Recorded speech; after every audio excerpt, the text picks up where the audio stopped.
Vivimos en un mundo en constante cambio que usted merece entender, porque es imposible interpretar la realidad que vivimos sin conocer cada uno de sus colores.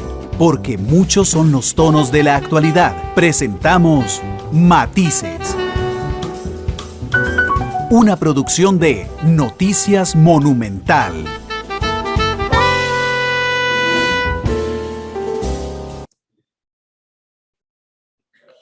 Hola, ¿qué tal? Muy buenas tardes, bienvenidos a Matices. Yo soy Randall Rivera, muchas gracias por acompañarnos en este tercer programa de la semana. Estamos a mitad de semana, así es que muchas gracias por estar con nosotros.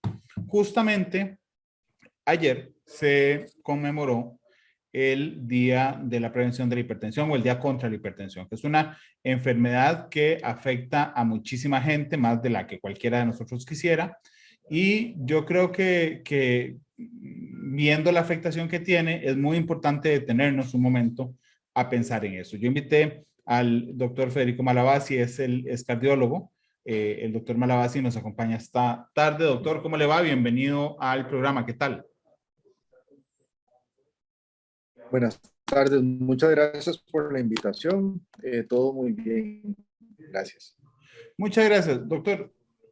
Digo, uno a veces cree que todo el mundo es hipertenso, porque realmente la incidencia es muy alta.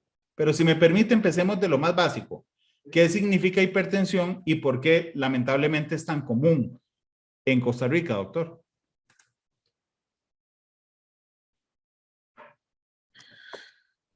Bueno, la hipertensión arterial es probablemente la enfermedad cardiovascular de mayor prevalencia, no solo en Costa Rica, sino a nivel mundial. Estamos hablando que se llama hipertensión arterial aquel paciente cuyas cifras de presión arterial se elevan de manera inicialmente paroxística y posteriormente de manera crónica. O sea, que el hipertenso en sus estadios iniciales no está hipertenso todo el tiempo, ¿verdad? Y ya conforme aumenta y progresa la enfermedad, ya mantiene cifras crónicamente elevadas. La definición de hipertensión arterial ha variado en los últimos años. Hemos tenido, digamos, oscilaciones para lo que es en sí el algoritmo diagnóstico y ahora tenemos diferentes tablas que se aplican dependiendo de si el paciente está en consulta o el paciente se encuentra de manera ambulatoria, ¿verdad? O incluso en la consulta médica. La definición de hipertensión es cualquier cifra de presión arterial que esté más allá de 135/85, ¿verdad? De ahí en adelante se llama hipertensión estadio 1. 160/100, hipertensión estadio 2, y de ahí en adelante, si está más de 180, 105, 110, ya hablamos de una condición de urgencia o emergencia hipertensiva, dependiendo si hay compromiso o no de los principales órganos blanco, órganos diana, que son los que sufren en primera condición en una elevación aguda de presión arterial. Entonces, de manera ambulatoria, digamos, ya cuando es el propio paciente que lo chequea fuera de un consultorio o centro médico, tenemos la presión elevada, más allá de 120/80 milímetros de mercurio, y cuando hacemos un monitoreo, que es un sistema que nos permite chequear la presión de manera repetitiva para hacer las curvas de diagnóstico y analizar realmente si un paciente es o no hipertenso, o revisar si su medicación está teniendo un control adecuado, digamos lo que llamamos MAPA o monitoreo ambulatorio de presión arterial. Vemos que, por ejemplo, las cifras nocturnas deben estar abajo de 120/75, 115/75, y ya eso nos permite decir si la presión es adecuada cuando el paciente está despierto, cuando el paciente está dormido, y si tiene las caídas fisiológicas cuando el paciente deja de estar despierto y está en fase de sueño, ¿verdad? Entonces, eso es lo que llamamos hipertensión. Cualquier persona que tenga la presión arriba de 135/85 y que se documente por lo menos en 3 ocasiones, ¿verdad? La presión más allá de 135/85, o que durante el monitoreo se haga el diagnóstico, ¿ok? Doctor, discúlpeme que le pida, digamos, una explicación tan simple, porque ha sido muy claro y tan simple para usted además. Pero cuando uno habla de presión, ¿de qué está hablando? Digamos, porque el corazón el corazón bombea, si me permite, y disculpe que le hable en términos tan comunes. El corazón bombea y la sangre sale a una presión necesaria. ¿Okay? Esa es la presión. Digamos, realmente cuando decimos presión es eso, es la fuerza con la que sale la sangre y Es recorre el cuerpo. correcto, es la presión en la que funciona el sistema arterial, ¿verdad? Entonces, presión arterial sistémica tiene dos mediciones, o sea, la interpretación de la presión arterial está compuesto de dos mediciones. La presión pico, que es la sistólica, que es que describimos primero, y la presión valle, que es la presión diastólica, que es en el momento que no hay latido, ¿verdad? Entonces el latido sube la sistólica, pasa la onda de presión a la fase diastólica y después viene de nuevo un pico, ¿verdad? Que es de nuevo la onda de latido sistólico que avanza. Entonces, por eso está compuesta de dos cifras. Está interpretada en milímetros de mercurio. Entonces, es la presión arterial sistémica en sus fases sistólica y diastólica. Recuerden que el corazón tiene dos ciclos, ¿verdad? Sístole estando en el ventrículo izquierdo, que es el que distribuye la sangre oxigenada a través de la aorta, y ahí todas las ramas y toda la circulación sistémica, la presión arterial sistémica, sistólica y diastólica. Entonces, la presión arterial sistólica debe estar abajo de 135 milímetros de mercurio y la diastólica abajo de 85 milímetros de mercurio, ¿verdad? Eso es para establecer el diagnóstico de presión alta o hipertensión. Entonces, ¿de qué está compuesta en sí o de dónde viene la presión como tal, ¿verdad? Viene de un derivado del gasto cardíaco multiplicado por la frecuencia cardíaca. Entonces, hay varias cosas que pueden aumentar la presión como tal: la frecuencia cardíaca, el gasto cardíaco, y esto está acoplado a un sistema de resistencias vasculares periféricas, que es el tono que tiene la vasculatura periférica y que incide directamente en la cifra de presión arterial. Entonces, ya vamos viendo que es un mecanismo bastante complejo. En esto incide la hidratación del paciente, el contenido de sodio, el volumen de agua o sangre circulante, cómo están los riñones, la cantidad de hormonas que haya, el consumo de sal, la regulación de sistemas autonómicos. Cuando decimos que algo es autonómico, es un sistema de regulación propia, ¿verdad? Probablemente regulado por ¿verdad? Entonces eso es lo autonómico. Hay todo un sistema de hormonas que implica el funcionamiento del riñón, de los grandes vasos, del cerebro, del corazón, que es en sí lo que se teje, ¿verdad? Lo que de manera multiorgánica genera el control de la hipertensión arterial, ¿verdad? Entonces, como vemos, es un mecanismo bastante complejo, es autorregulado, y de ahí que cuando fármacos, cambios en el estilo de vida, alimentación, etcétera, pueden actuar en diferentes sitios y puntos del organismo, ¿verdad? Por eso es que no es tan fácil y no existe un solo tipo de medicamentos ni una sola acción que podamos hacer para controlar la presión. A veces nos toca recurrir a múltiples recomendaciones, múltiples cambios en estilo de vida, múltiples variaciones de alimentación y múltiples medicamentos para lograr controlar la hipertensión arterial.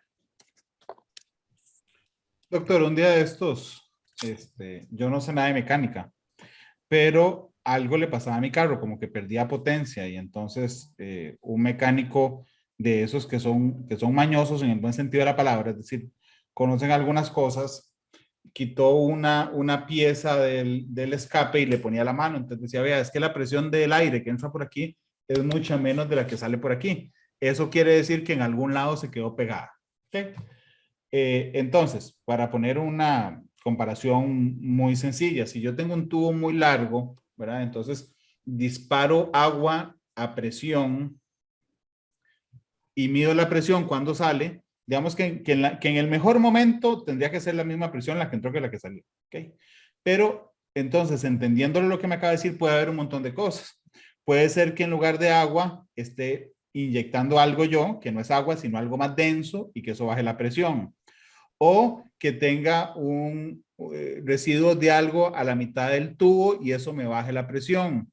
O que la tubería tenga un hueco y yo no me había dado cuenta y se me fuga un poquito y eso reduce la presión. Es decir, yo no solo podría hablar de alimentación, por ejemplo, que obstruye las arterias, sino de un montón de cosas que puede variarme la presión de la sangre circulando por las arterias. ¿La entendí bien, doctor?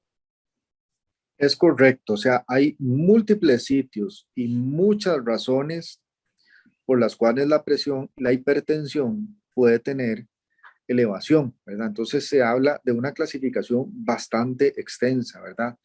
De causas primarias o esenciales, que son condiciones genéticas, donde hay genes que se activan y proteínas específicas y receptores específicos en una gran cantidad de sitios que pueden tener un mal funcionamiento condicionado ya por una variación genética, ¿verdad? Que va a generar hipertensión. Y hay causas secundarias que pueden ser potencialmente tratables y que pueden resolver, ¿verdad?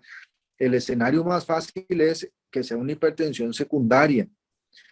Por dar un ejemplo, si hay una estrechez de una de las arterias o ambas arterias que le llevan sangre al riñón, esta es una hipertensión de causa renovascular, o sea, renal por una lesión vascular. Entonces, el riñón comienza a producir una hormona que altera uno de los ejes principales, cuyo funcionamiento eleva la presión arterial. Entonces, si esa estrechez de la arteria renal se resuelve, el eje hormonal, en este caso comandado por el riñón, se normaliza y la hipertensión se va. Otro ejemplo, mal funcionamiento de la glándula tiroidea, que podríamos decirle que la glándula tiroidea es como el acelerador del metabolismo. Si la hormona tiroidea está baja, el metabolismo se pone más lento, la presión baja. Si la hormona tiroidea se sobreproduce, dentro de las muchas cosas que altera, también está la presión hipertensa. Entonces se corrige ese funcionamiento, ya sea de manera quirúrgica, con remoción de la glándula, o farmacológica, con bloqueo de los medicamentos. Podríamos, por ende, tener entonces una hipertensión potencialmente reparable o tratable. Entonces, si se identifica, bueno, por ejemplo, tumores de glándulas suprarrenales que producen hormonas también van a provocar hipertensión, y así hay muchos otros mecanismos similares que pueden tener causas que son tratables, ¿verdad? Que se pueden solucionar y se corrige la hipertensión. Desgraciadamente, este es el porcentaje más bajo y es lo más infrecuente. La mayoría de las veces tenemos hipertensión de causa esencial o primaria, en la que no hay ninguna situación que mediante una intervención directa pueda resolver el tema de la hipertensión y que requiera simplemente iniciar un medicamento para normalizar la presión. Entonces, dependiendo del perfil, las enfermedades o diagnósticos concomitantes del paciente, las características de peso, edad, sexo del paciente, podríamos dirigir hacia un tipo de terapia u otra, porque hay evidencia de que ciertas condiciones responden a ciertos medicamentos más específicos, ¿verdad? A veces es necesario solo un medicamento, a veces es una dosis muy baja, a veces se requiere combinación de 2 medicamentos, a veces de 3, a veces de 4, a veces de 5 e incluso más medicamentos. Entonces, no quiere decir que un paciente que solo tome un medicamento o que requiera 3, o sea, necesariamente es que es una situación más grave, simplemente es que endocrino, cardiovascular, neurológico requiere A, B o C intervenciones juntas, ¿verdad? Doctor, y digo, otra vez, discúlpeme en el arranque, tal vez le parecerá otra vez una pregunta muy lógica. Pero ¿por qué es importante que la sangre tenga una presión adecuada? O sea, eso en términos muy sencillos, ¿qué permite? Porque, no sé, vamos a ver, si yo me dejo mucho tiempo una liga, digamos, en este dedo, al rato se pone morado, pero más allá de que se ponga morado y la puntita del dedo y que se me duerma, digamos, ¿qué importancia tiene que esa presión haga que la sangre llegue a todo lado, doctor? Sí, en realidad la pregunta está interesante y tiene pues, un trasfondo de entendimiento importante. Se requiere de un nivel de presión mínimo para que la sangre circule adecuadamente, ¿verdad? De otra manera no nos vamos a garantizar que los órganos, los diferentes, recordemos que la sangre no solo lleva oxígeno, ¿verdad? A través del transporte que realiza la hemoglobina, sino nutrientes, proteínas, anticuerpos, células de defensa y otro, pues, montón de sustancias, plaquetas, etcétera, ¿verdad? Que son transportadas en la sangre. Entonces hay una presión mínima que debe cumplirse, y hay una presión máxima que no debe excederse. Entonces, toda la regulación del sistema cardiovascular está hecha para que estemos en ese rango de perfusión adecuado. Entonces, por ejemplo, podríamos hablar de una cifra de presión arterial media o unas cifras en rango de mínimo y máximo. Entonces, cuando iniciamos el control y el estudio de la hipertensión, le decimos al paciente, vea, el rango máximo que quisiéramos documentar es 135/85 milímetros de mercurio. Lo ideal es que usted no pase de ahí en reposo, ¿verdad? Porque durante actividad física, digamos, cuando realizamos una prueba de esfuerzo, podemos ver que la presión se eleva mucho más allá, pero no debe exceder cierto punto. Pero nunca debe estar más abajo de 90/50. ¿Por qué? Porque el paciente va a tener o puede comprometerse el flujo de ciertos órganos, ¿verdad? Los primeros que sufren son cerebro, el mismo corazón y el riñón, y de ahí atrás todos los demás. Entonces hay un rango mínimo y un rango máximo. O sea, imagínese usted la bomba de combustible de un vehículo, ¿verdad? Que tiene que generar ciertas libras de presión o ciertos milímetros de mercurio, y que hay una cifra como mínimo y una cifra como máximo, y si esa bomba de combustible no da ese rango, entonces el motor no funciona adecuadamente. Pues lo mismo pasa con el corazón. El corazón en sí es un sistema de dos bombas hidráulicas de doble circuito interdependientes, ¿verdad? Porque lo que afecta al ventrículo derecho, que recibe la sangre sin oxigenación y va para el circuito pulmonar y posteriormente se reintegra oxigenado una vez que pasa por los pulmones en el ventrículo izquierdo y cavidades izquierdas, aurícula izquierda, ventrículo izquierdo, entonces ya este tiene la función como otra bomba hidráulica interdependiente de la derecha de circularlo hacia todo, o sea, circulación sistémica, o sea, hacia todo el organismo. Entonces, los dos sistemas tienen presiones y diferentes, ¿verdad? Es mucho más baja la presión en las cavidades derechas que en las cavidades izquierdas, porque eso va para todo el organismo. Entonces, hablamos de que no debe estar nunca abajo de 90/50 y nunca más allá de 135/85 en condiciones normales o en pacientes bajo tratamiento, ¿verdad? Entonces, en ese rango de presión es que debe estar la presión.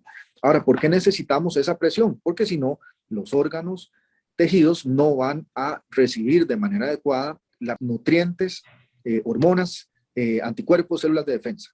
Y por otro lado, la sangre remueve toxinas, sustancias de desecho, CO2, y lo distribuye a los sitios donde va a ser procesado, y en el caso del CO2 sale por CO2. Entonces, esa es en sí la explicación de por qué debe haber una cifra, por qué debe estar en ese parámetro, y el funcionamiento en sí del sistema cardiovascular, que es perfundir con sangre y cumplir las funciones básicas de la perfusión, que es aportar oxígeno a los tejidos y órganos, remover sustancias que ya no deben estar ahí, nutrientes y células de defensa y células de coagulación. ¿Ok? Doctor, entonces, digamos, si cuando hay un problema con la presión, sí existe un riesgo vital, porque se pueden generar daños vitales en un organismo, doctor. Sí, señor. Hay diferentes momentos en los que podemos tener problemas. Si la presión es demasiado baja, algunos tejidos, órganos y tejidos van a sufrir daño agudo, ¿verdad? Entonces, si por ejemplo la presión que va al cerebro es insuficiente, la persona puede tener una pérdida del estado de conciencia, tener un desmayo. Si no se restablece, puede haber lesión cerebral. Entonces el paciente puede comenzar incluso con un estatus convulsivo, puede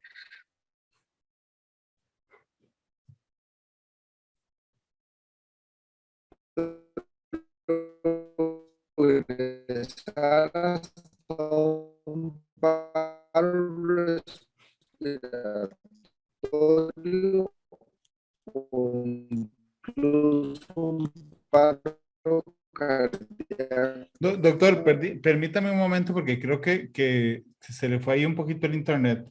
Lo estamos escuchando Cardíaco, muy pausado y no quisiera... Doctor, si la discúlpeme, presión está demasiado, es que sí, lo oímos muy pausado. Creo que tuvimos un problema un momento de la conexión a internet. y sí, probablemente hubo ahí una oscilación de señal. Entonces vamos a comenzar de nuevo con esta parte. ¿Ok?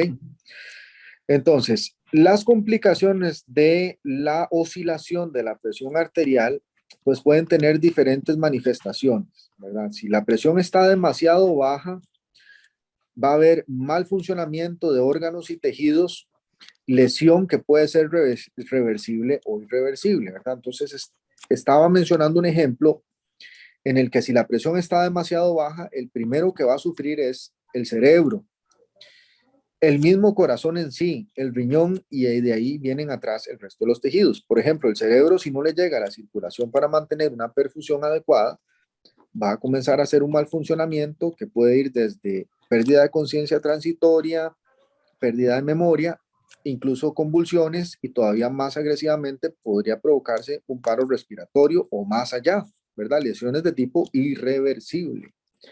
Eso se clasificaría dentro de los accidentes cerebrovasculares, y en este caso, cuando no se aporta suficiente oxigenación, se le llama accidente cerebrovascular de tipo isquémico. Y una de las causas de las lesiones celulares es que la perfusión no sea adecuada. El accidente cerebrovascular de tipo isquémico tiene muchas otras causas y diferentes mecanismos, pero uno de ellos es que la perfusión sea inadecuada. Y eso lo podemos ver en presiones extremadamente bajas e insuficientes. En el otro extremo, si la presión está demasiado elevada, ya sea de manera crónica o de manera súbita, y vamos más allá de 180 a 110 milímetros de mercurio, la persona, si identifica eso y no tiene ningún síntoma, pues debe ir al sistema de urgencias para que sea atendido de manera expedita y tomar las precauciones para que no haya una lesión al órgano blanco o incluso una lesión que puede tener implicaciones fatales. Por ejemplo, el primer problema con cifras demasiado elevadas es que se rompa una arteria de pequeño calibre o una arteria de gran calibre. Entonces, por ejemplo, si es una arteria de gran calibre, puede presentarse una disección, ¿verdad? Una lesión de una de las capas de la arteria que sale del corazón, la aorta, disecarse, ¿verdad? Que es que se rompe una capa y comienza a hacerse una expansión de un hematoma o incluso romperse y presentar una hemorragia grande, ¿verdad? Un aneurisma roto es una complicación fatal que raras veces se puede rescatar al paciente, ¿verdad? Porque es algo muy súbito. Pero puede haber una hemorragia, se puede romper un vaso a nivel de cerebro y puede provocar un accidente cerebrovascular, en este caso de tipo hemorrágico. Esos son los que llaman popularmente derrame cerebral, o sea, derrame porque hay una hemorragia, ¿ok?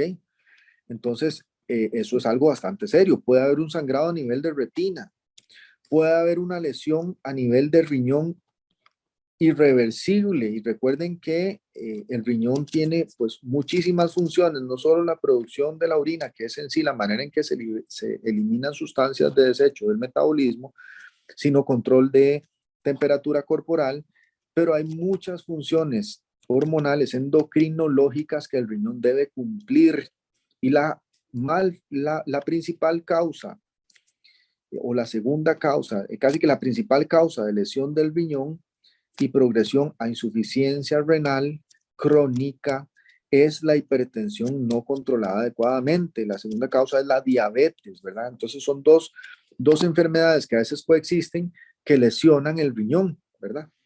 Entonces, los daños a los órganos diana en agudo o emergencias hipertensivas son lesión de grandes vasos, ¿verdad? Disección o aneurisma a la aorta, lesión a nivel de retina, lesión del riñón y infarto al miocardio por otro mecanismo que altera la perfusión de las coronarias, ¿verdad? Entonces, hay riesgo de que el paciente tenga complicaciones serias o incluso fatales, ¿verdad? Y podría llegar a morir el paciente, ¿verdad?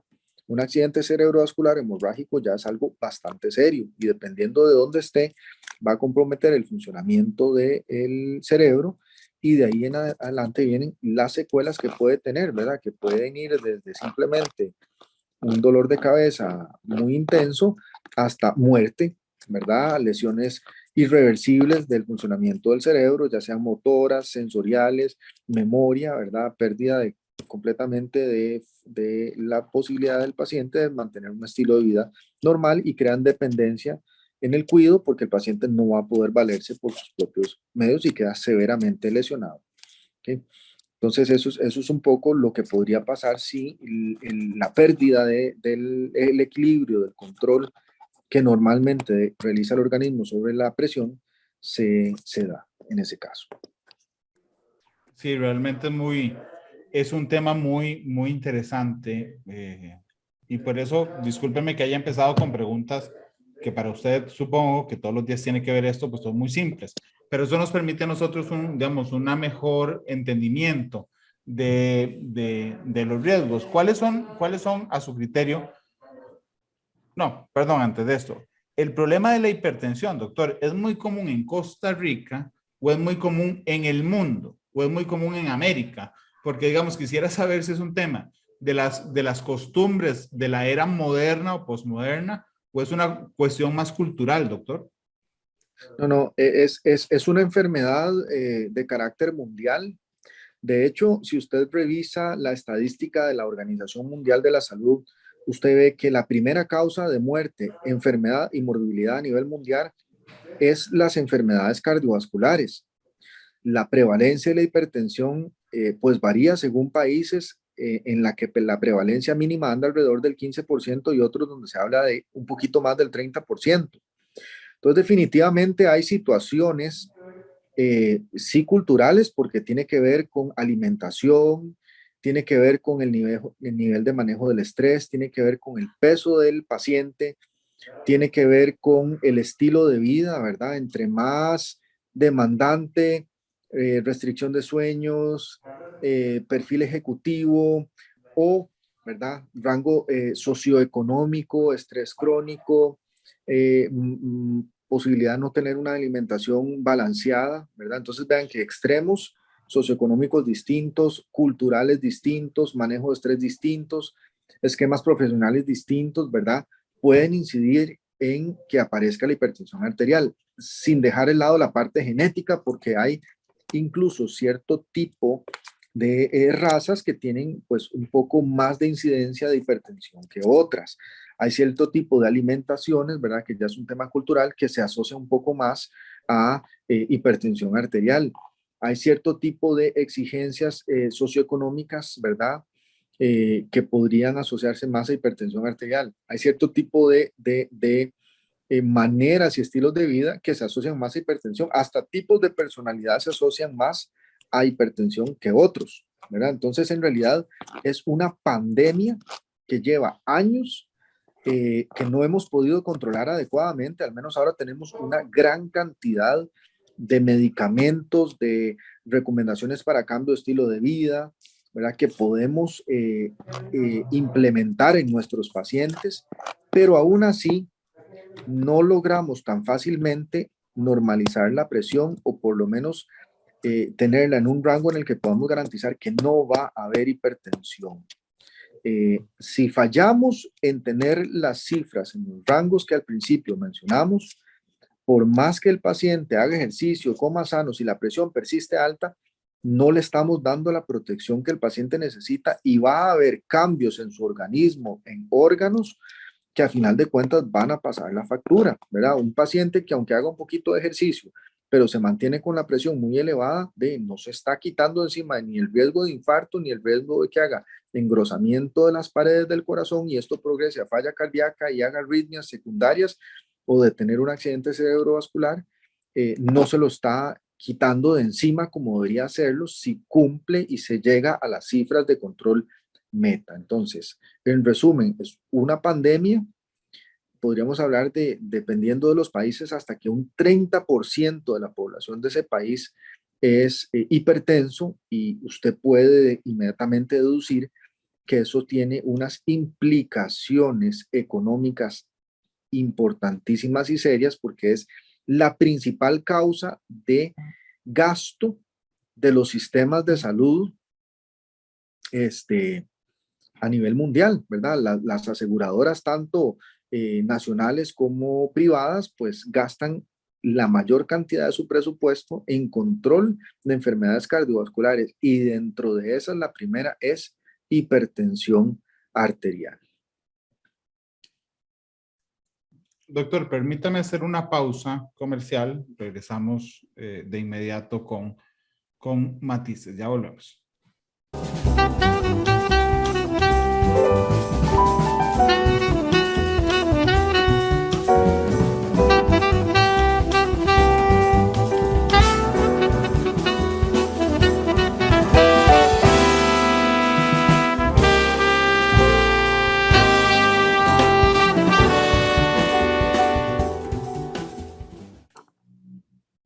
Regresamos a Matices. Constantino Urcullo nos acompaña hoy, es politólogo, experto en temas internacionales, nos ayuda hoy a entender las repercusiones en el ánimo ruso de la decisión sueca y finlandesa de unirse a la OTAN, la Organización del Tratado del Atlántico Norte. ¿Qué papel juega Estados Unidos en esto? Porque justamente el país más fuerte de la OTAN es indudablemente Estados Unidos. Pero además ha cedido en algunas cosas contra aliados históricos rusos. En las últimas horas, por ejemplo, la administración Biden ha anunciado alguna flexibilización de su política sobre Cuba. Don Constantino, ¿qué papel estratégico está jugando Estados Unidos? Bueno, los Estados Unidos están jugando en el marco de la rivalidad con las grandes potencias y como lo dijo el secretario de Defensa de los Estados Unidos, a los Estados Unidos lo que les interesa de esta confrontación es que Rusia salga debilitada política y militarmente. Y bueno, los ucranianos les han hecho un daño importante. Yo he estado viendo las cifras, están cercanas a los 20,000 muertos de los soldados rusos, la destrucción de equipo, de material. La guerra no se hace independientemente de la economía, Randall. Es decir, usted tiene que, acuérdese lo que nos enseñaban en principios de economía, que había que hacer un balance entre los cañones y la mantequilla. Si usted gasta mucho en cañones, no puede gastar tanto en mantequilla, ¿verdad? Y entonces eso le creará un problema significativo a Rusia sobre su economía. Hasta el momento lo estimaban a un 6% las sanciones. Yo no sé si en ese cálculo ingresa, que leía el día de hoy, ingresa también el cálculo de el presupuesto militar que tendrán que verse obligado a gastar. Ahora, los Estados Unidos les interesa que Rusia salga debilitada militar y políticamente. Todas las escenas que nosotros hemos visto de edificios de civiles y de apartamentos bombardeados por los rusos, eso juega un papel increíble en la escena política mundial, porque es muy visual y palpable. La masacre de Busha, después la intervención de la Corte Penal Internacional, la acusación de crímenes de guerra. Es decir, porque eso no está ocurriendo en Rusia. Ucrania no está atacando a Rusia, es Rusia la que está atacando a Ucrania y está matando civiles. Ahora, una pequeña observación con relación a Finlandia, que gana y pierde ingresando a la OTAN. ¿Por qué? Porque Finlandia tiene un flujo comercial importante con Rusia, ha hecho inversiones significativas Por ejemplo, hay inversiones rusas también en Finlandia en el campo del níquel y el cobalto, que tienen que ver con todas estas cosas que nosotros manejamos del Zoom, del StreamYard, de los teléfonos inteligentes, de la inteligencia artificial, del 5G. Entonces, para Ucrania no solo es un riesgo, perdón, para Finlandia no solo es un riesgo de tipo militar y de seguridad, sino es un riesgo desde el punto de vista de económico, porque tienen inversiones en Rusia y Rusia tiene inversiones en Finlandia. Entonces, yo creo que el asunto es de doble vía. Los Estados Unidos, es claro, van a ayudar a cualquiera que esté enfrentado a una Rusia que quiere revivir su esfera de influencia, lo que los rusos llaman el equivalente de la doctrina Monroe en América. Los rusos lo llaman el vecindario cercano. Ellos creen que ellos tienen derecho a vetar las acciones de todos los estados que están dentro de esa órbita de influencia, que van desde Bielorrusia, los países bálticos, Ucrania, Georgia, Armenia, Kazajstán, los otros, Turkmenistán, Kirguistán, Tayikistán. Es decir, que eran parte eran las excolonias de su imperio. Es decir, así como Occidente tuvo colonias en el siglo XIX en África y un poquito antes en América, hoy día, en el siglo XIX, los zares construyeron un imperio colonial en esas otras áreas. Y ese imperio se resiste a dejar salir de su órbita de influencia a países que se independizaron cuando cayó la Unión de Repúblicas Socialistas Soviéticas. Qué complicado porque ya por dicha se ha ido luchando contra el tema del bullying, particularmente el bullying escolar. Pero no sé si en su época de secundaria, en la mía todavía se daba, ¿verdad? Alguien lo retaba a uno a pelearse después de las clases. Y entonces uno decía, bueno, sí, 10 minutos seguramente me ganará. Yo nunca fui muy bueno para los golpes, entonces sí me daba cierto taco. Y entonces era resistirse esos 10 minutos o 15 minutos y listo. Pero no había nada más terrible que decirle, un día de esto lo espero. A la salida del colegio. Porque usted vive con el miedo de todos los días, ¿verdad? Y cuando Rusia anuncia una operación militar prolongada en el tiempo, una guerra larga, empiezan, a mi gusto, las complicaciones, las frustraciones y los miedos. ¿Cómo lo ve usted para un país que ciertamente ha resistido Ucrania, pero que ha resistido la pelea en sí, pero no sé si tendrá la fortaleza para resistir ese miedo permanente y esa agresión permanente, don Constantino? Pues mire, hay dos cosas ahí. Putin hizo un mal cálculo y creyó que los ucranianos iban a rendir rápido y que se iban a orinar en los pantalones, como se dice vulgarmente, y no lo hicieron, resistieron, estaban preparados para resistir y seguirán preparados para resistir, porque no hay nada que una masa a un pueblo que enfrentar un invasor externo y lograr derrotarlo. Es decir, traigámoslo a la realidad histórica de América Central. El general Augusto César Sandino resistió al ejército norteamericano hasta el año 34 y a varias ocupaciones, y los norteamericanos se tuvieron que ir y abandonar el terreno de juego. Venía ya una guerra, ya la olían, no querían tener un conflicto de esas dimensiones. Dejaron el último Marine, que era Somoza el Viejo, pero un país pequeño, véase Vietnam, comparado con los Estados Unidos, puede resistir a una gran potencia, por más que esa gran potencia esté armada hasta los dientes, porque la naturaleza del combate, cuando se vuelve guerra asimétrica, donde un país pequeño puede resistir la fuerza de un país grande utilizando medios no convencionales. Véase, por ejemplo, lo que les costó tomar Mariupol a los rusos. Fue una resistencia tremenda. Es exactamente lo mismo que le costó a los nazis tomar Stalingrado. ¿Ah? Tuvieron que luchar edificio por edificio hasta que lograron recuperarse los rusos y voltear la tortilla por la intervención de fuerzas que venían de otros lugares de Rusia y por la fortaleza de la resistencia.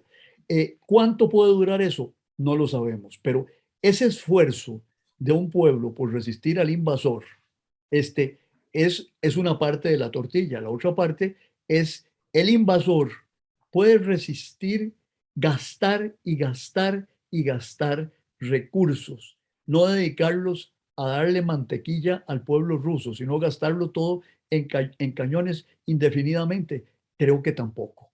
Entonces eso es lo que nos augura un conflicto, en este momento, un conflicto prolongado, que cómo podría concluir con una negociación donde de alguna manera Ucrania se finlandiza, se neutraliza, promete no traer tropas de la OTAN ni bases de la OTAN, Rusia se retira de ciertas zonas, conserva otras zonas, por ejemplo, y entonces el conflicto se congela. Estallará otra vez dentro de 100 años o dentro de 50 años, pero los dos tienen mucho que perder, el grande y el chiquito. Y recordemos la parábola, el cuento aquel de David y de Goliat. Un pequeño puede derrotar a un grande con una honda y con una piedra. Eso es posible. Ahora, ojalá eso no ocurra de manera dramática, porque eso pondría a Putin contra la pared y lo colocaría en la tentación, pienso yo, y mucha gente discute esto, de usar armas nucleares tácticas para decirle a los ucranianos, mire, tampoco jueguen de vivos, ¿verdad? Porque yo tengo más armas que ustedes. Y hoy vi un elemento que me preocupó mucho, que ya las fuerzas ucranianas que estaban en Kharkov, se movilizaron y llegaron hasta la frontera rusa. Ahí hay una línea que no pueden cruzar los ucranianos. ¿Ah? Y si la cruzan, yo creo que la reacción rusa va a ser mucho más fuerte desde el punto de vista de utilizar armas más poderosas. Pero eso es política ficción. Sí, pero vamos a ver, voy a usar un ejemplo para ilustrar mi preocupación. David y Goliat, del que usted nos hablaba. David demostró que con que un pequeño puede matar a un gigante, puede derrotar a un gigante, lo hizo con una honda. Pero si todos los días David hubiera tenido que pelear con Goliat, ¿ok? Entonces, hoy lo derrota David, mañana lo derrota David, el tercer día lo derrota David, pero va a haber algún momento en que el tamaño de Goliat aplasta a David. Y ese es mi miedo, de alguna manera, o el temor que logro interpretar de los ucranianos, don Constantino. Usted sabe que existe una parábola, una metáfora que explica lo que es la guerra asimétrica, que antes se llamaba guerra de guerrillas. Y decía un gran experto en contrainsurgencia, David Galula, que creo que era el nombre, un experto británico, decía que la guerra de guerrillas le llamaba él la guerra de la pulga. Es una pulga que muerde a un perro en un lugar. El perro se rasca, no mata a la pulga deja las liendres se desarrollan, empiezan a picar el perro no logra eliminar todas las pulgas se reproducen y finalmente el perro muere de una infección generalizada de las picaduras de pulga. Eso se llama la guerra de la pulga. Mao Zedong lo llamaba el pez rojo que aprende a nadar en el mar del pueblo.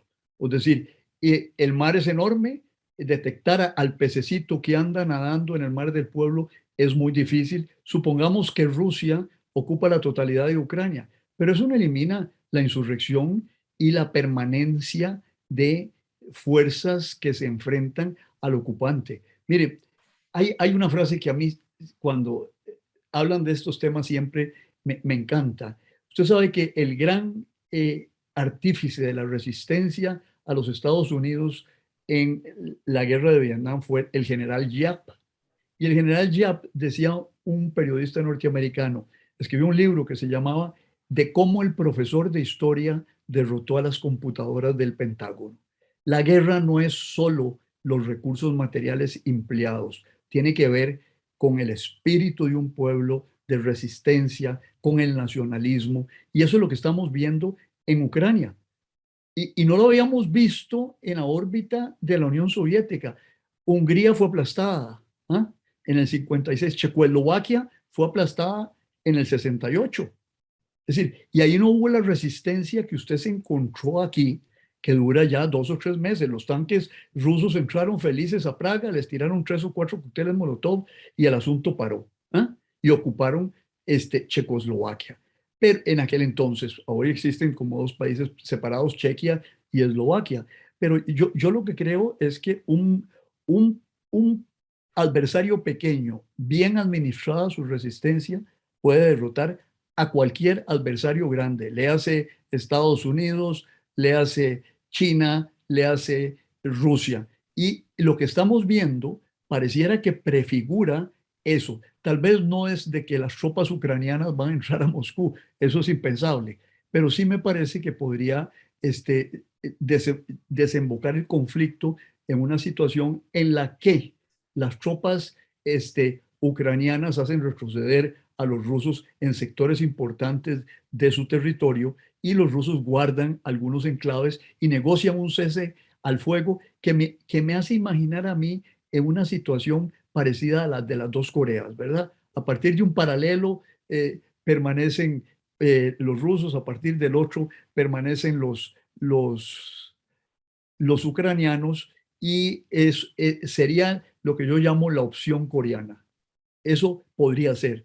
No me animo a vaticinar que ese va a ser el final, pero es una de las opciones posibles. Bueno, esa es una pausa permanente, como pasa con las Coreas, que no hay un final del conflicto, pero hay una pausa permanente.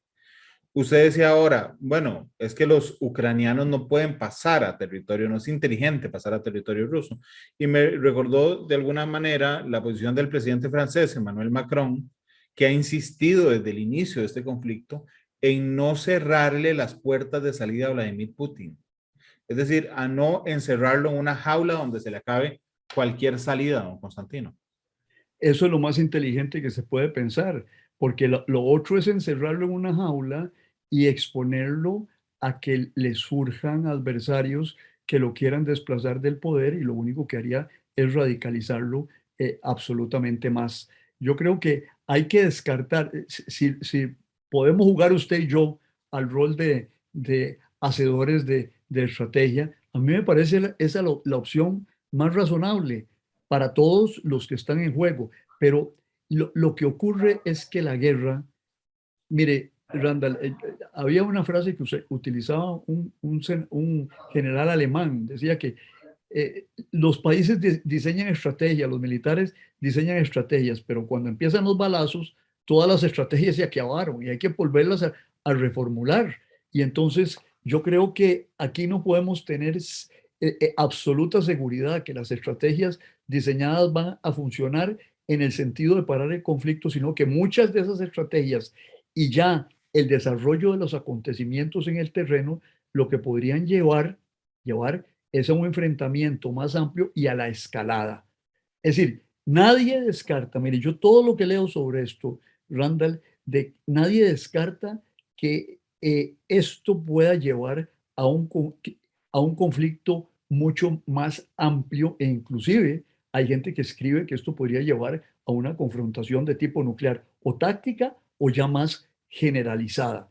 Y eso sería lo peor que le podría ocurrir a la humanidad. Pero lo que pasa es que cuando las cosas llegan a este nivel, ocurre lo que se llama la escalada y toda la racionalidad con que se pretende llevar adelante un conflicto desaparece y las cosas toman un ritmo propio que es difícil de conducir y es difícil de parar de que llegue a una situación irreversible de enfrentamiento entre los contendientes. Don Constantino, muchas gracias por habernos acompañado hoy. Ha sido muy interesante y se fue muy rápido. Sí, muchísimo, muchísimo. Tenemos que hacer uno de 2 horas, Randall. O una segunda parte, don Constantino, pero muchas gracias por acompañarnos. No, con mucho gusto. Amigo de Matiz, siempre. Cuénteme con qué canción quiere irse. Pues yo quisiera oír Like a Rolling Stone. Like a Rolling Stone. Sí. Qué buena. Bueno, muy bien. Creo que es la primera vez que sonará en Matices. ¿Por qué esa canción?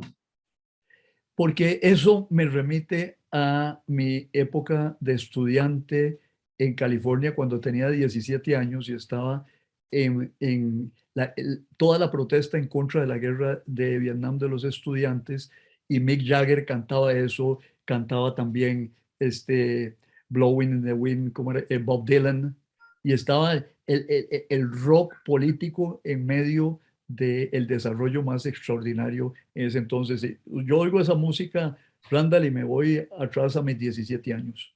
Don Constantino, de vuelta a sus 17 años. Muchas gracias. Gracias a ustedes. Feliz tarde y hasta luego. Hasta Todas las perspectivas, cada punto de vista. Exploramos la realidad y cada uno de sus tonos. Esto fue Matices por Radio Monumental.